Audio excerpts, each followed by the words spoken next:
Movie tie-in games were really a product of their time, dominating most of the 2000s. Games I've already covered like Transformers, Decepticons DS, and Cars were all based on movies at the time, these two being 2006 to 2007 respectively. So I hope it wouldn't come as a surprise to you to find out that the DreamWorks movie Over the Hedge also got a movie tie-in. What I think might surprise you though is just how good this game actually is. I played this game when I was about 6 or 7, around 2006-2007 time, on my grandparents' Nintendo DS.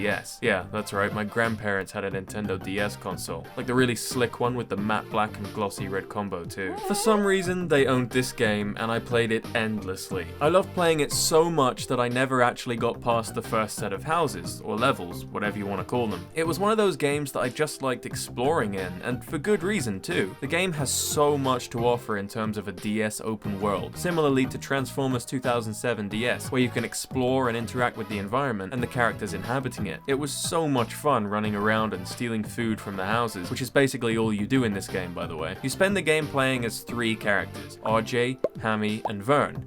Medium class, light class, and heavy class respectively. They all have unique abilities that make them useful in different scenarios, and that mesh together well if you're taking on a level as a duo. But anyways, before I get too deep into the characters and their abilities, let's start from the beginning of the game. So the game starts off with this creative title sequence with all the developers and publishers' names on food packets and cereal boxes. I usually wouldn't mention something like this, but I thought this was a really cool touch, and it just shows the level of detail and care that the devs put into this game. After a cutscene that's identical to the home console versions of the game, we're thrown into the first level where we play as RJ and learn the basics about stealing food. This section of the game really just serves as a short tutorial and not much more. You steal all of the food in the garden and in the hallway, and then it's on to the next stage. First we get a cutscene that introduces our main villain, this evil lady that wants to come over the hedge, and we don't want the lady to come over the hedge, I guess. The next stage has us play as RJ and Vern as we break into a house to steal a wildlife book. This is pretty simple, just make your way past the sleeping dog and grab the book. After this, it's established that RJ and the other animals that live over the hedge want to convince endangered species to move over the hedge. If they can do that and get the humans to notice, maybe they won't go through with their big demolition plan, because they can force the woods into becoming a protected area. RJ says they need to buy themselves more time to carry out this plan, and so then it's off to the scrapyard to disable the bulldozer. This level is pretty easy. You play as Vern and RJ while trying to remove all of the spark plugs from the bulldozer. This is also pretty easy in itself, besides the last one, because you got to use the DS microphone for it, and I couldn't get that feature to work no matter how much I screamed into my microphone, so I had to sacrifice RJ to the dog in order to get it. There's always another way. Anyways, we grab all the spark plugs, and then we're greeted by Gladys again, who says she wants RJ and the gang killed by the taxidermist. She specifically asks for us to be freshly killed, stuffed, and mounted. After the unnecessarily evil Gladys is done talking to the taxidermist and he's done showing her all his equipment, then it's back to the hub world. I want to take a moment to really take in the hub world. It's got such a good atmosphere to it. I don't know how to describe it. It's like Over the Hedge's answer to Princess Peach's castle in Mario 64 DS, except instead of talking to toads, you have the luxury of talking to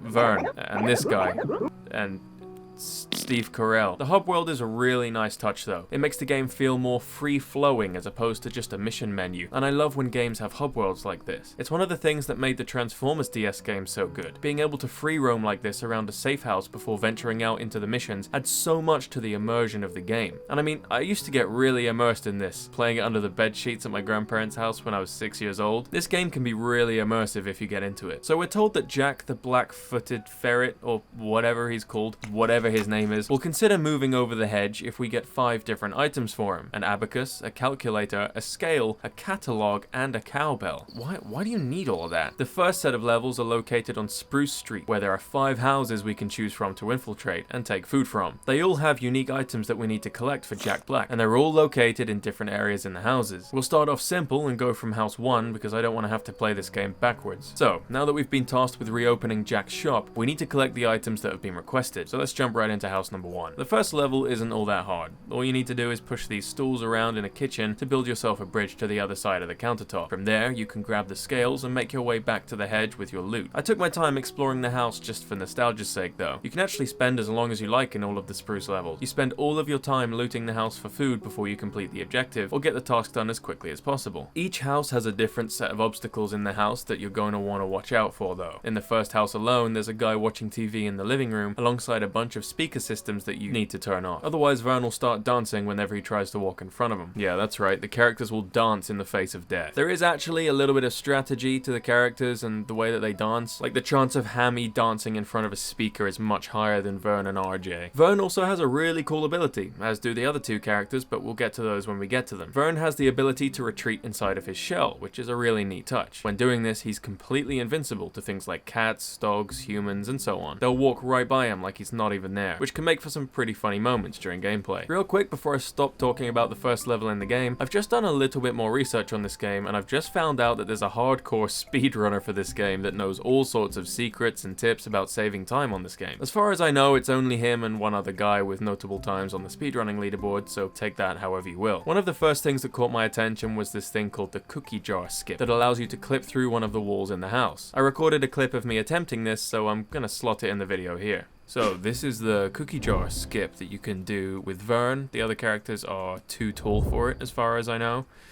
You have to turn off this air freshener in this specific level first, but then you just have to get on top of these cookie jars, kind of turn yourself around like that, and then just jump off and try and jump in between the space between the hallway and the cookie jars. And if you do it just right, you'll clip right in between like that. If you go too far, you'll just clip into the hallway.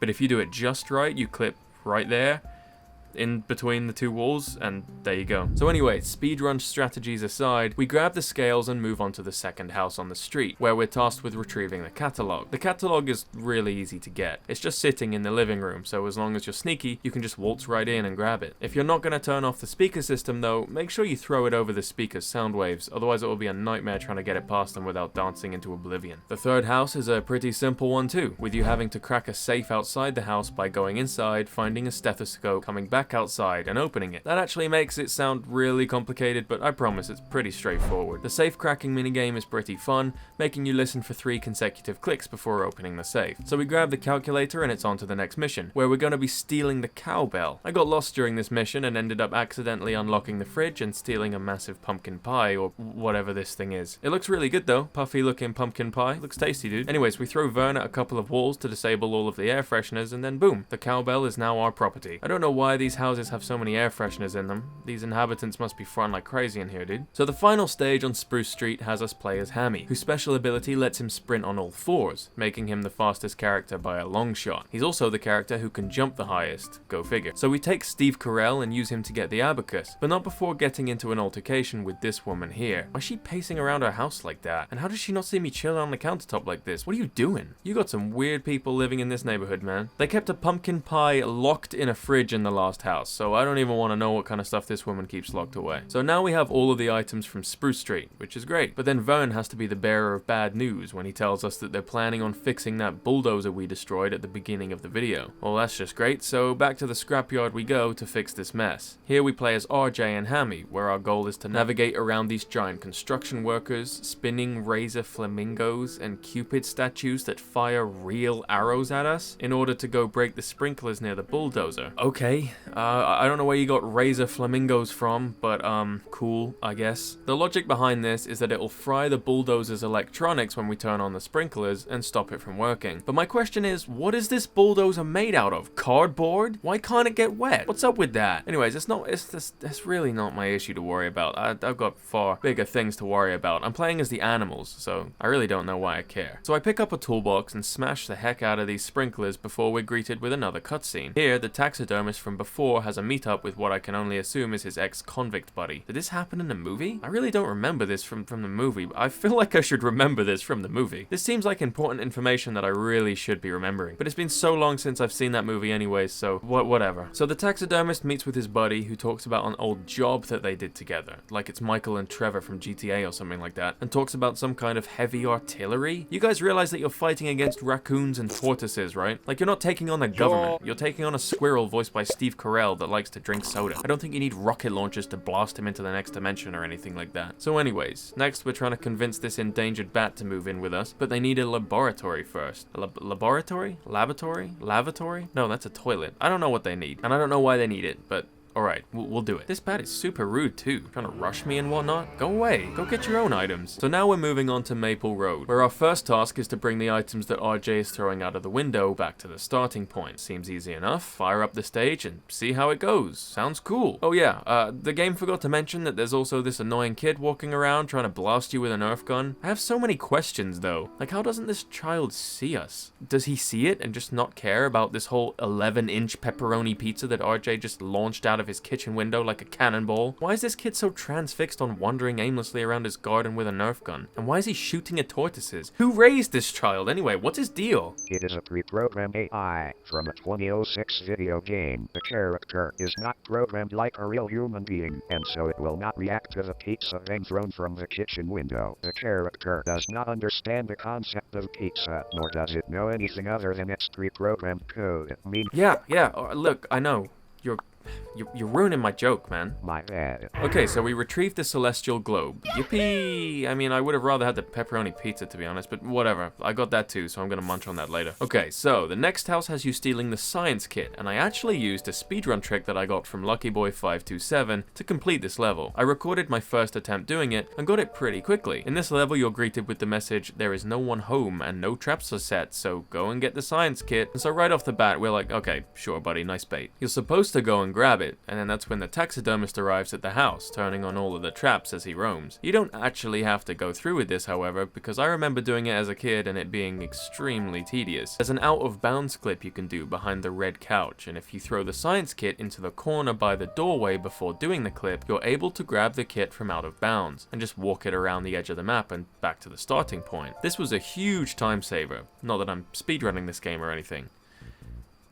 Yet. It definitely helped out a lot while recording though, and I feel like little clips and tricks you can do here and there to optimize gameplay, whether you're speedrunning or not, just serve to make the game that much more interesting overall, so I figured I'd include a couple of them here. The next house has us playing as Hammy while collecting 10 batteries before the time runs out. This stage was pretty easy, and I suppose once you learn the routes, you'd be able to do it faster and faster every time. I played most of this level while looking at the bird's eye view on the bottom screen, as you can see here, but overall it's a pretty simple level. Just use the bottom screen to check on cabinets for batteries, and make sure to save your sprint for any accidental dog chases. You don't want to get caught up in all that. So once we collect all the batteries, which by the way I have no idea where Hammy is putting all of those, and I don't want to find out. It's on to the next house, where we're tasked with grabbing a fragile action figure. In this level, your best bet is honestly just to try and charge through the stage, all guns blazing. Grab the bootleg Optimus Prime figurine, and run to the exit. There's not much else to it, and I just lucked out not getting hit by anything during my time playing this level. Anyway, once we get the figurine, it's once again on to the next house, where we're tasked with getting a lava lamp. And here I actually used another speedrun strat that I learned from Lucky Boy. I actually got this whole thing first try, which I was really surprised about. You're supposed to use Hammy and RJ to work your way through the house, disabling traps and dodging cats and whatnot. But by using what's known as a porch clip, you can bypass all of that by running out of bounds and just running around the side of the map and to the lava lamp's location.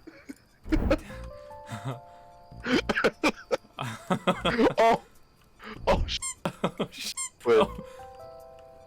Huh? Oh! Shit. Oh! Over the hedge! Over the hedge and out of bounds. Out of bounds. I'm gonna take this box. Okay, so I thought I'd give you some live commentary over this porch clip that I'm doing. As you can see, I just clipped through the porch. It's kind of hit or miss. I still don't really know how to master it. I'm still working on it. Then you want to run along. You want to be careful when you're running inside the walls there, because you can easily slip either out into the hallway or back out into the garden. And obviously you don't want that to happen.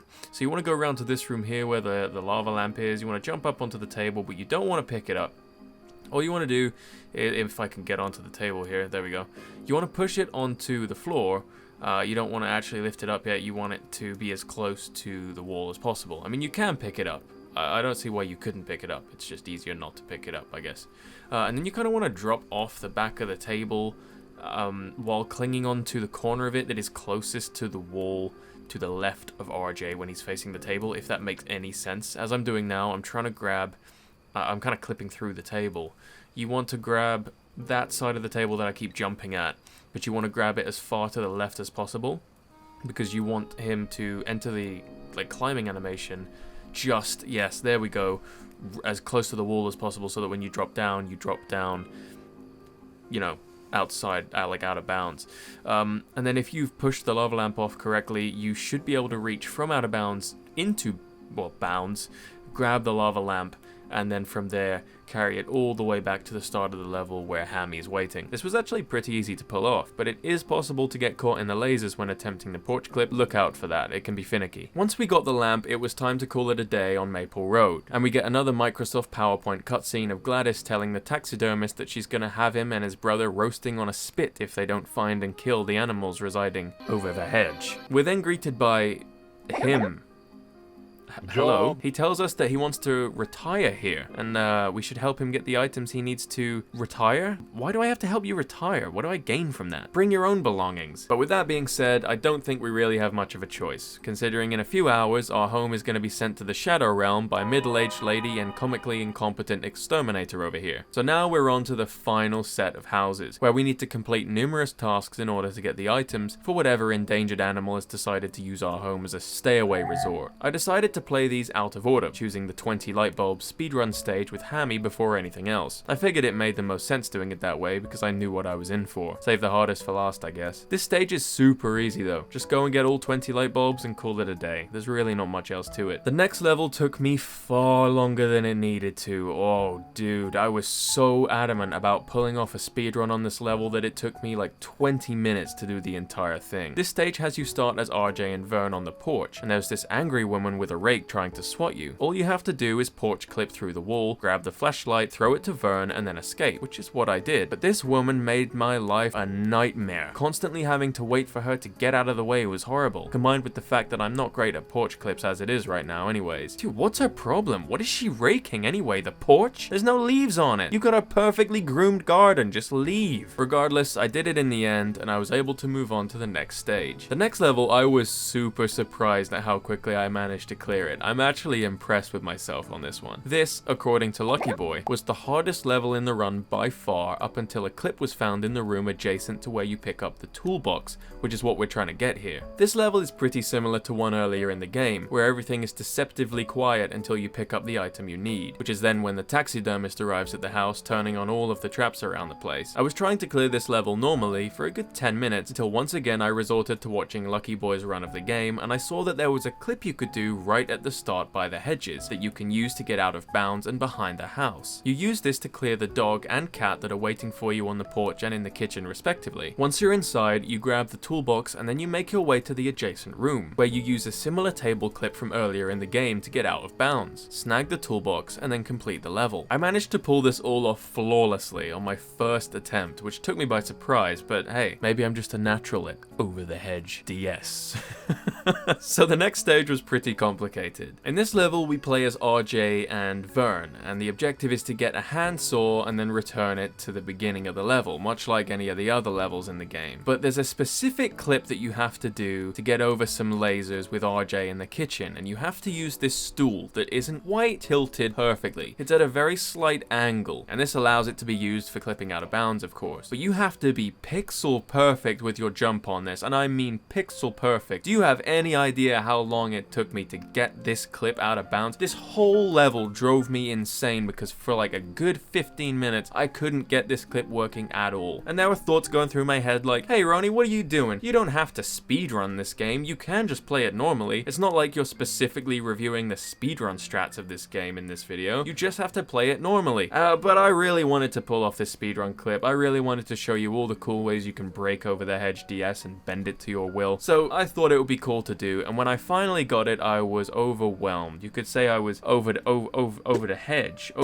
Over the hedge. I was over the hedge with joy. That sentence doesn't really make much sense. I don't really know where I was going with that. I was gonna make a joke and now it's just falling completely flat. Either way, I have no idea how I managed to clear that level previous in such a short amount of time on my first ever attempt at speedrunning it, and then this one, I struggled so much. I have no idea how that works, but that's just how it was. Overall, this level's pretty simple, and once you get it done, you can just just take the handsaw all the way back to the beginning, the same way you would in any other stage where you do a clip through the wall. So moving on to the final oak stage, it's actually pretty simple, and thanks to Lucky Boy, I learned something about this game that's pretty fascinating. In this level, you're supposed to get Hammy to turn off the air fresheners and lasers temporarily, before they automatically come back on, as Vern slowly edges through them to get to the toy rocking chair. However, if we clip out of bounds with Vern at the start of the level using the back of this blue chair, and then run around and slam our shell into the back of this mini fridge, the game will shut down everything permanently, meaning you don't have to use Hammy at all, and you don't have to worry about 3-second intervals. We're bending the game in ways it was never supposed to be bent, and breaking it in places we never thought it could break. I have no idea why there's a switch on the back of this mini fridge though, but hey, thank you devs. It's the most effective way to clear the level, I guess, so give it a try if you guys end up playing this game for yourselves. Anyways, after we clear this, we get another cutscene. This time it's a bunch of teenage girls who love wildlife who follow RJ into the woods and find all the endangered animals that we've gathered over our time here. They take photos and get the news into the local paper, much to the dismay of Gladys, who still wants her swimming pool installed. She's so unnecessarily evil, dude. Like, I don't think I've ever hated a character this much before. Like, she's on par with Micah from Red Dead Redemption 2, in all seriousness. Actually, I don't mean that. I don't mean that. Please don't grill me for that. I don't mean that at all. So it turns out she's captured all of our endangered animal friends so that she can knock down the forest and build her pool. And in order to stop her, we need to work our way through this construction yard and break into her house. Working our way through the construction yard wasn't too hard, but it turns out I could have just clipped out of bounds and done it that way rather than playing the full level like I did. The second phase of the final level has you play as Hammy, trying to find out where the animals are being kept. You can do a simple box clip to skip the entire level and just run around to the last section where they're located. The third phase of the level has us play as RJ and Vern, who have to find a way to activate Gladys's satellite dish in order to live stream her raging about capturing endangered animals to the neighborhood. We have to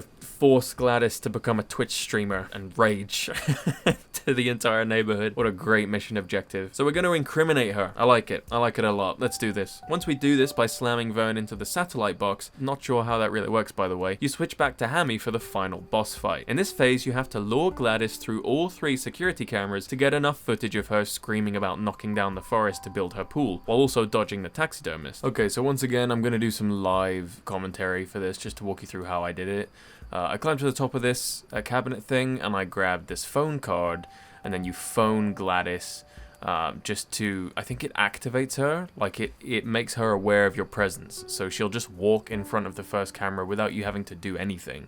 If you're quick enough, ooh, that was a tight squeeze, you just get past the taxidermist. I shouldn't have run into the air freshener cloud. Run past the taxidermist into this little lounge area. You can just see Gladys walked in front of a camera without provocation there. Grab the cheese from under this desk because you're going to want it later to throw at the taxidermist so you can get past him. Now you're going to want Gladys to follow you throughout the entire level. You don't want her to drop off at all because you risk coming into contact with the taxidermist or getting too close to Gladys and then she'll one-shot you because that broom literally just one-shots you. You want to bring her through here, through this way to where the final camera is. Here you see the taxidermist, he spots me, throw the cheese at him, and it stuns him for a little bit. Jump up on top of these boxes. Make sure Gladys is still following you though. I think here, at this point in the playthrough, Gladys had actually stopped following me. I'm not 100%. Okay, no, she's still on our tail. So then we jump off the boxes, make our way through to the final room, and you see that final camera is just levitating for whatever reason. It's just kind of hovering in midair. But if you just stand in front of it, Gladys will come in front of it, and it'll activate her final dialogue box. And that's it. That's it. Once that's all said and done, we get a final cutscene showing us that Gladys and the taxidermist have been arrested, and we can live happily ever after.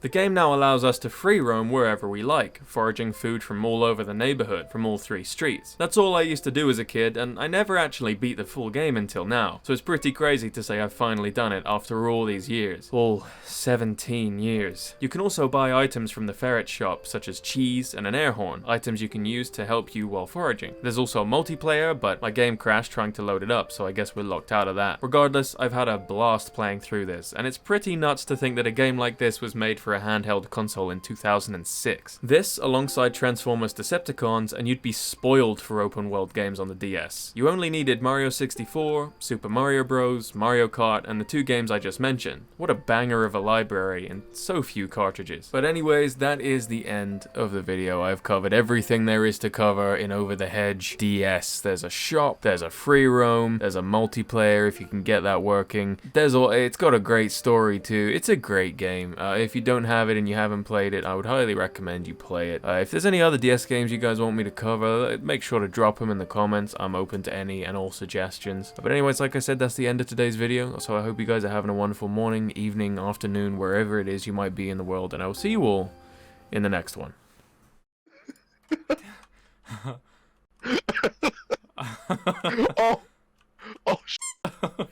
Wait. Huh? Oh! Shit. Oh! Over the hedge! Over the hedge and out of bounds. Out of bounds. I'm gonna take this box. I didn't know that the lore behind this game is that you bring endangered animals into the forest so they can't put it down. Yeah. Why do you always find like the most niche stuff to do? You're either working on like a FNAF video or like glitching Over the Hedge DS like